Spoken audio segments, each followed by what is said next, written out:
సమర్థ సద్గురు సాయినాథ్ మహారాజ్కి జై. సాయి భక్తులందరికీ నమస్కారం అండి. మన సాయినాథుని దయ వల్ల అందరూ సంతోషంగా ఉండాలి అని మనస్ఫూర్తిగా కోరుకుంటూ ఈ వీడియో ఆరంభిస్తున్నాను. ఇక ఈరోజుటి వీడియోలో ఈ గురువారం రోజున బాబాగారు మనకు అందిస్తున్న సందేశం చూడబోయే ముందు అందరికీ హ్యాపీ థర్స్డే అండి. గురువారం శుభాకాంక్షలు. మన సాయినాథుని దయ వల్ల ప్రతి ఒక్కరి ఇంట్లో సంతోషం నిండి ఉండాలని, అందరి కోరికలు తీరాలని, మనస్ఫూర్తిగా అందరూ ఆయుష్ ఆరోగ్యాలు బాగుండాలని మనస్ఫూర్తిగా కోరుకుంటున్నాను. ఒకసారి కామెంట్లో ఓం సాయిరామ్ అని కామెంట్ చేసి ఈ వీడియో వినడం ఆరంభించండి. ఇక ఈ రోజున బాబాగారు మనకు అందిస్తున్న సందేశం, తల్లి నీ కోసం ఒక శుభవార్త ఈ శుభదినాన తీసుకొచ్చాను. ఈ పొద్దునే నీ మాటకు వింటున్నావు అంటే ఖచ్చితంగా నువ్వు అదృష్టవంతునివే.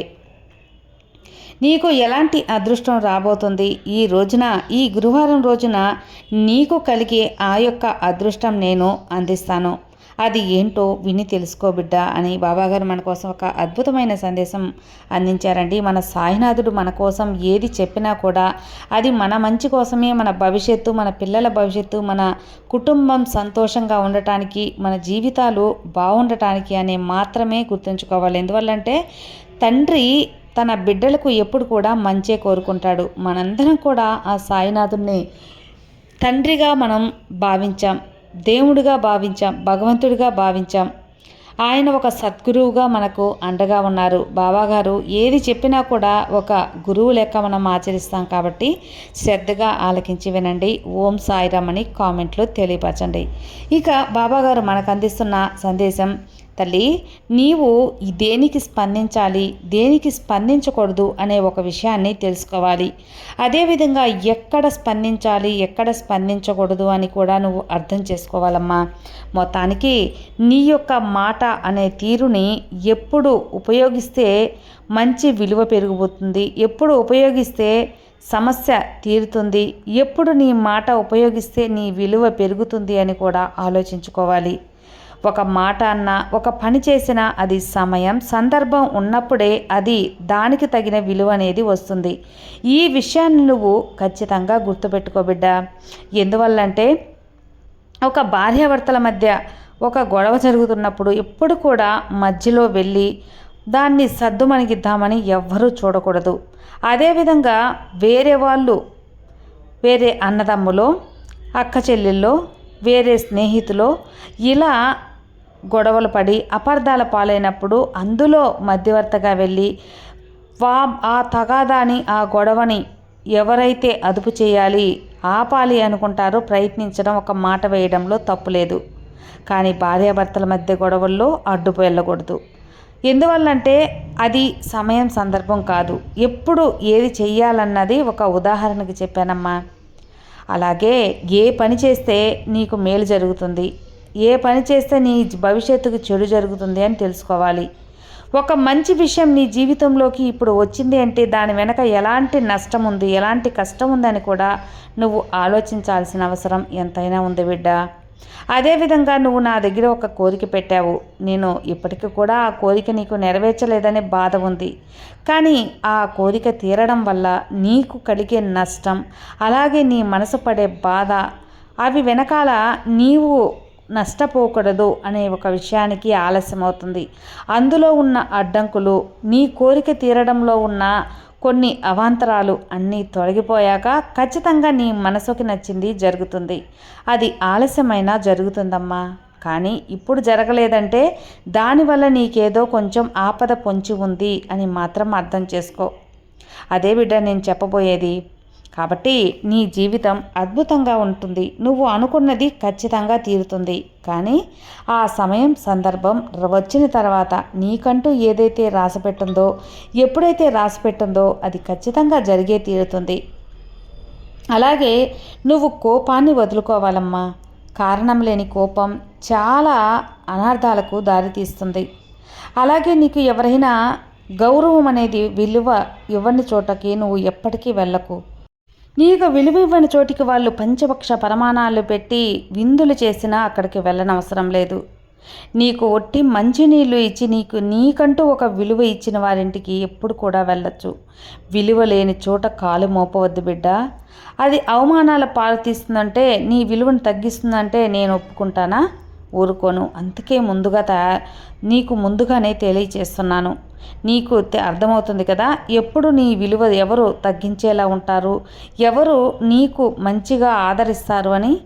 దాన్ని మనసులో పెట్టుకొని నువ్వు ముందుకెళ్ళు.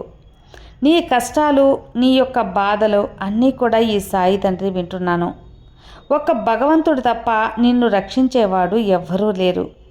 ఒక భగవంతుడు అండ నీకుంటే అన్నీ సవ్యంగా జరుగుతాయి. అదేవిధంగా నువ్వు కష్టపడింది ఏదీ రాదు.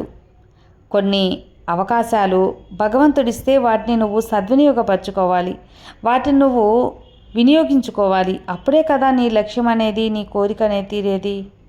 అలా కాకుండా భగవంతుడు అవకాశాలు ఇచ్చిన గమ్మును కూర్చొని ఉంటే ఏ ఫలితమూ ఉండదు. ఇది కూడా నువ్వు తెలుసుకోవాలి తల్లి. నిన్ను ఆఖరికి ఎంత కష్టంలో ఉన్నా కాపాడేవాడు ఈ యొక్క బాబానే. భగవంతుడు ఎప్పుడు అండ ఉండ వాళ్ళకి ఎలాంటి కష్టం అనేది ఉండదు.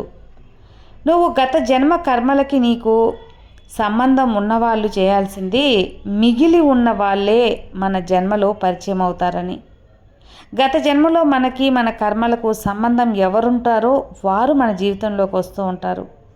ఈ జన్మలో వారే మనకు పరిచయం అవుతూ ఉంటారు. అందుకే ఎన్నో కోట్ల మంది ఉన్న ఈ భూమి మీద కొద్ది మంది మాత్రమే కదా నీ జీవితంలోకి వచ్చి నీకు పరిచయం అవుతూ ఉంటారు, నీకు ఆత్మీయులు అవుతారు, నీకు ఎక్కువ అనుబంధాన్ని పెంచుకుంటారు. పని అయిపోగానే వారు వెళ్ళిపోతారు. ప్రతి పరిచయం వెనక ఒక తెలియని అంతరార్థం అనేది ఉంటుంది. అది నీ మేధస్సుకు, అంటే మానవుల మేధస్సుకు అందదు తల్లి. అంతు చిక్కని అంతరార్థం అది. అది కేవలం భగవంతుని ధ్యాస ఉన్న వాళ్ళకి, భగవంతుడికి మాత్రమే తెలుసు. నీకు అంతు చిక్కని అంతరార్థం అది. కాబట్టి నీ జీవితంలో ఏది జరిగినా కూడా అన్నిటికీ ఒక్కొక్క అర్థం అనేది ఉంటుంది తల్లి. దేని విలువ దానిదేనమ్మా.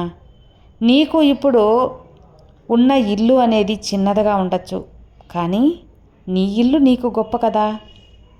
లేనిది రాదు కదా తల్లి. వారు బంగ్లాలో ఉన్నారు, నేను చిన్న ఇంట్లో ఉన్నాను అంటే ఆ ఇల్లు నీకు రాదు.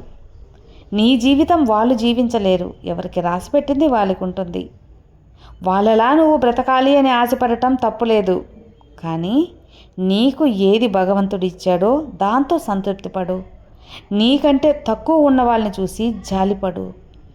నీవు కూడా కష్టపడి ఆ రేంజ్కి వెళ్ళాలి, ఆ స్థాయికి నువ్వు వెళ్ళాలి అని కష్టపడు. భగవంతుడు ఇచ్చిన ప్రతి అవకాశాన్ని వినియోగించుకో. ఖచ్చితంగా నీవు కూడా జీవితంలో మంచి స్థాయిలో ఉంటావు. నువ్వు కోరుకున్న జీవితం నీకు అందుతుంది. ఇది అక్షరాల నిజం తల్లి. శరీరాన్ని ఆరోగ్యంగా, మెదడుని ప్రశాంతంగా, నీ యొక్క పలుకుని అణకువగా, నీ ఆలోచనలు పవిత్రంగా, నీ కోపాన్ని దూరంగా ఎప్పుడైతే ఉంచుతావో అప్పుడు నీ జీవితం బ్రహ్మాండంగా ఉంటుంది. నీ పెదవులపైన చిరునవ్వు ఎప్పుడూ తరగనివ్వకు తల్లి. నీకు నీ బాబా చిరునవ్వును అందిస్తాను, ప్రేమని అందిస్తాను, అలాగే నీ కోరికలను తీరుస్తాను. ఇక నీవు నడుచుకునే విధానాన్ని నువ్వు ఎలా ఉండాలి అని మాత్రమే కదా చెప్పాను. నీ బాబా మాటలు సత్యవాకులు తల్లి, ఆచరించు. ఖచ్చితంగా నీకు జీవితం మంచిగా ఉంటుంది. అంతకు మించి నువ్వు ఏది చేసినా నీకు అదృష్టం కలిసి రావటానికి ఈ బాబా నీకు అనుగ్రహం ఎప్పుడూ ఇస్తాను. నీ సాయి ఉండగా నీకు భయం ఎందుకు చెప్పు. సర్వే జనా సుఖినో భవంతు. జై సాయిరామ్.